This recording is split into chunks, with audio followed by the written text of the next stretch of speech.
Download this code and get free GPT-4o from codegive.com, link in the description below. Data annotations are a powerful tool in C# for adding metadata to your classes and properties. They are commonly used in data validation, display formatting, and more. However, there are some common mistakes that developers often make when using data annotations. In this tutorial, we will discuss 10 mistakes to avoid when working with data annotations in C#. 1. Not importing the required namespace. One of the most common mistakes is forgetting to import the necessary namespace for data annotations. To use data annotations in your C# code, you need to add the following using directive at the top of your file. 2. Using data annotations incorrectly. It's important to understand how each data annotation attribute works and where it should be applied. For example, using required on a non-nullable value type property will have no effect. Make sure to use the appropriate data annotation attributes for your specific needs. 3. Not specifying error messages.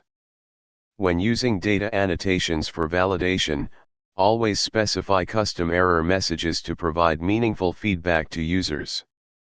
You can do this by passing an error message as an argument to the data annotation attribute.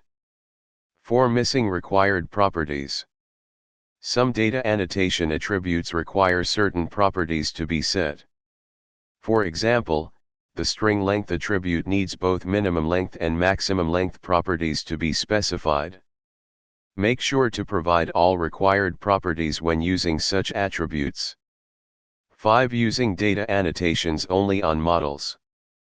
Data annotations can be used in various scenarios beyond just model classes. You can use them in view models, DTOs, and even in your API controllers to validate incoming data. Don't limit the use of data annotations to just model classes. 6. Not handling validation errors. When using data annotations for validation, make sure to check for validation errors and handle them appropriately in your code. You can do this by calling the isValid method on the model or using model_state.isValid in ASP.NET MVC. 7. Ignoring localization. If your application supports multiple languages, consider localizing your error messages in data annotations. You can use resource files or custom localization providers to display error messages in the user's preferred language. 8. Not customizing display names.